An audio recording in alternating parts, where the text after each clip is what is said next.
हमने world cup हमारा था 92 में, मैच बैलेंस में चला गया, इंग्लैंड बैटिंग कर रहा था, कहीं भी जा सकता था। पानी की ब्रेक थी तो मैंने तब फैसला किया वसीम अकरम को लाने का।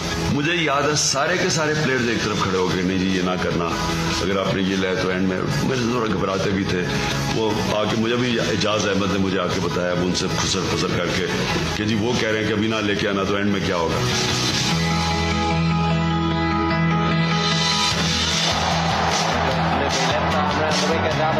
मुझे पता था उनके खदशात क्या है, लेकिन रिस्क लेता है फिर कैप्टन। मैं वो अगर वो फेल हो जाता तो सारों ने मुझे बुरा भला कहना था, मैं देखिए जी हमने सबने कहा था नहीं हुआ। लीडर जो है वो अपने आप को बैक करता है बड़े फैसलों में और वही उसे लीडर बनाता है। ख्वाब देखता था, डे ड्रीमर था, हमेशा शुरू से बचपन से बड़ी चीज देखता था, इमेजिन करता था अपने आप को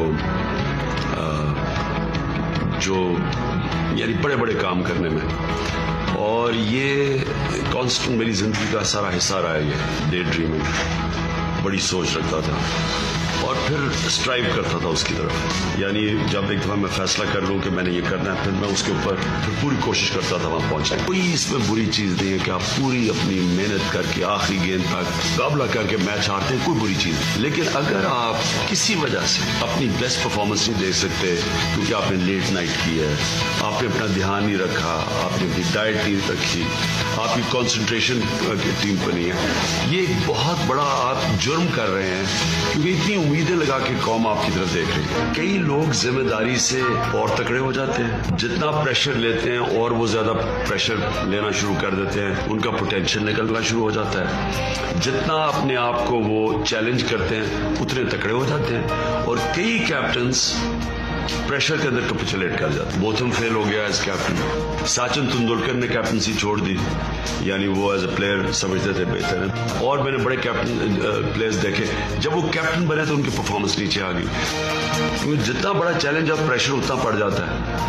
और वो जब प्रेशर पड़ता है तो उसके अंदर कई खड़े हो जाते हैं, वो और तकड़े हो जाते हैं। जो प्रेशर के अंदर कैपिचुलेट करता है वो और नीचे चला जाता है। किसी और स्पोर्ट्स पे कैप्टन की वो अहमियत नहीं है। कोच सब कुछ है, सॉकर है, हॉकी है वगैरह, किसी को तो पता ही नहीं कैप्टन क्या, बड़ा लिमिटेड रोल होता है। क्रिकेट में फील्ड के ऊपर सारा रोल ही कैप्टन का है। जिस वक्त कैप्टन पैनिक किया टीम गई, लेकिन जब कैप्टन बना तो ऑब्वियसली एक ही विजन थी कि पाकिस्तान टीम को दुनिया की बेस्ट टीम बनाओ। लेकिन उस वक्त हमें एक प्रॉब्लम था, वो था जो वेस्ट इंडीज की क्रिकेट टीम की पीक थी। जब मेरी विजन बनी कि दुनिया की बेस्ट टीम बनना है, तो वो एकदम उधर आके फंस जाती थी कि हम बन ही नहीं सकते जब तक वेस्ट इंडीज को ना हरा। वो था उस वक्त पैशन जो जब मैं कैप्टन बना, कि मैं सोचता था कि मेरी क्रिकेट छोड़ने से पहले हमें वेस्ट इंडीज को हराना है। इंग्लैंड के अंपायर ज्यादा बेहतर थे, वो चुन के मौके पे हमारे खिलाफ फैसला देते थे। ऑस्ट्रेलिया में भी ये होता था, न्यूजीलैंड में। तो मैंने ये रियलाइज किया कि ये जब तक न्यूट्रल अंपायर नहीं आएंगे, जो फेयर प्ले है वो नहीं हो। और मुझे याद है 1988 में जब मेरे ख्याल में सबसे हम टेस्ट सीरीज खेले थे वेस्ट इंडीज के अगेंस्ट, तो हमने जीता नहीं थी सीरीज। रिचर्ड बैटिंग कर रहा था, उनकी टीम को 70 पे 4 आउट हो गए थे। वो इतना बड़ा आउट था कि हम सारे समझे कि गेम खत्म है। पहले अपील की, वो इतना ब्लेटेंट आउट था कि फिर हमने अपील की। तो जब मैंने उस अंपायर की शक्ल देखी तो मुझे याद है, मैं जब उसकी आंखों में देख रहा था तो वो नीचे देखना शुरू हो गया। मैं जब 19 साल का इंग्लैंड में था, ऑस्ट्रेलिया की टीम आई इंग्लैंड, और मैंने पहली दफा डेनिस लिली को बॉलिंग करते देखा, और हमने पहली दफा टीवी पे जेन्युइन फास्ट बॉलर को देखा। वो दिन था मैंने फैसला किया मैं तेज बॉलर बनना चाहता हूँ। तब तक मेरी सारी एम्बिशन बैटिंग की थी, मैं समझता था मैं अच्छा बैट्समैन हूँ। उसको मैंने देख के मैंने कहा मैंने तेज बॉलर बनना है। अब मैं वोस्टर के लिए खेलता था, वो कहते थे तुम तेज बॉलर बन नहीं सकते, क्योंकि मैं एक इन स्विंग बॉलर था। उन्होंने कहा तुम इन स्विंग करते हो, तुम्हारा बॉलिंग एक्शन ही तेज बॉलिंग का। मैं वाहिद बॉलर हूं, क्रिकेट हिस्ट्री में इसकी कोई मिसाल नहीं है, जो मीडियम पेस से फास्ट बॉलर बना। और फास्ट बॉलर बनने के लिए मुकम्मल तौर पे अपना एक्शन चेंज किया। जो मेरा शुरू का एक्शन था और जो 5 साल के बाद जब मैं तेज बॉलर बन गया, मेरा बिल्कुल मुख्तलिफ एक्शन था। तो ये कभी किसी ने नहीं किया। मैंने जब फैसला किया मैं तेज बॉलर बनूंगा, उस फैसले से 5 साल मुझे लगे अपना सारा एक्शन चेंज करना फास्ट बॉलर बनने का। ये कभी किसी ने नहीं की। मैं एक इंसिडेंट लोगों को बताता हूँ ये ह्यूमन पोटेंशियल के ऊपर। मेरी जब टांग टूट गई, मैं अपनी पीक पे था, 2 साल मैं क्रिकेट नहीं खेला, बॉलिंग नहीं की। आहिस्ता आहिस्ता मैं वापस आया बॉलिंग में। मेरा जो ओरिजिनल बॉलिंग एक्शन था वो गुम गया, वो मुझे समझ ही ना है। आजकल के ज़माने में बड़ा आसान होना था, आप वीडियोज़ हैं, आप आराम से अपने मोबाइल पे बनाएं, स्लो मोशन करें आप, ठीक। उन दिनों में कोई कॉन्सेप्ट ही नहीं था इस चीज़ का। तो मुझे समझ ना आया कि मैं गलती क्या कर रहा हूँ। मैं 3 महीने कोशिश करता रहा। मैं ऑस्ट्रेलिया में तब खेल रहा था शील्ड क्रिकेट। 3 महीने मैं कोशिश करूं कि वो मेरा एक्शन वापस ही ना आए, जो मेरी वो पेस थी वो वापस ना आए। मैच में प्रैक्टिस सारा दिन बॉलिंग करता था, मैं नेट पे प्रैक्टिस करता था, मुझे समझ नहीं आ रही थी क्या। जो सबसे अमेजिंग चीज़ ये है, मैच हो रहा था, मुझे अभी भी याद है, MCG के ऊपर मैच था, न्यू साउथ वेल्स का, विक्टोरिया का। तो मुझे रात ख्वाब में आया, मैं अब ख्वाब देख रहा हूं और मैं देख रहा हूं कि मैं बॉलिंग कर रहा हूं, और उस ख्वाब के अंदर मैं रियलाइज कर रहा हूं कि मैं क्या गलती कर रहा हूं और क्या मेरे एक्शन में गलती है। मैं अगले दिन उठा, नेट्स में गया और एकदम मैंने एक्शन ठीक कर लिया।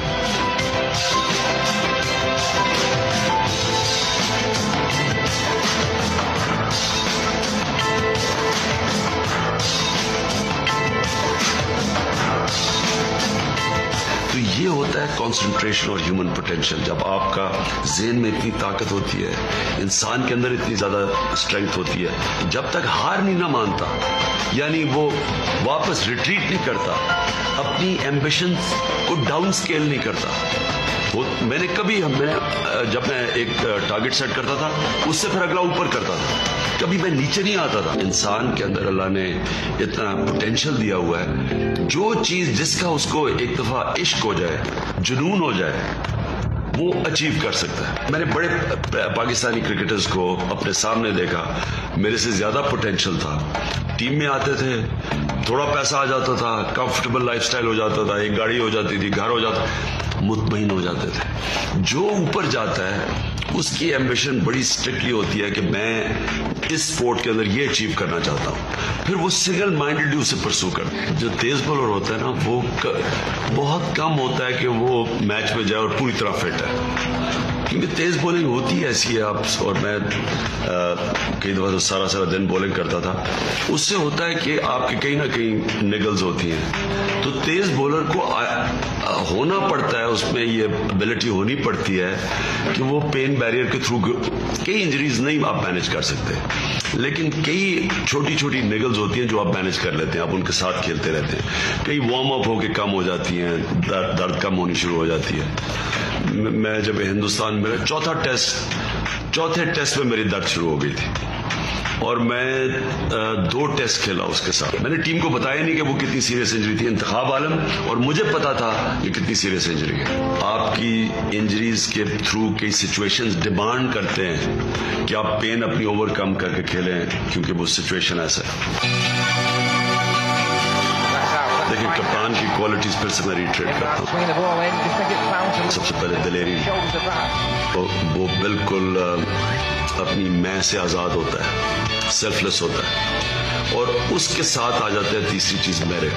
टीम सिलेक्शन में जिस वक्त एक कैप्टन अपनी किसी भी मेरिट से हट के एक प्लेयर को सिलेक्ट करता है, उसकी क्रेडिबिलिटी चली जाती है। वो अपनी तरफ से सही भी सिलेक्शन करता है, उसको शक करना शुरू हो जाती है टीम। और ये मेरिट का एक तो ये है कि टीम रिस्पेक्ट करती है आपको जब उन्हें पता होता है कि ये कैप्टन मेरिट के ऊपर टीम सिलेक्ट।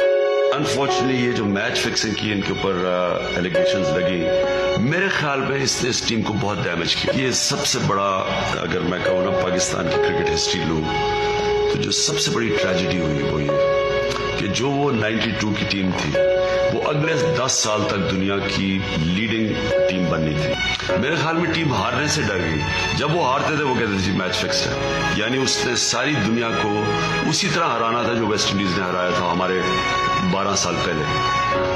तो उन्होंने उस टीम ने कभी भी जो उसका पोटेंशियल था कभी भी अचीव नहीं किया।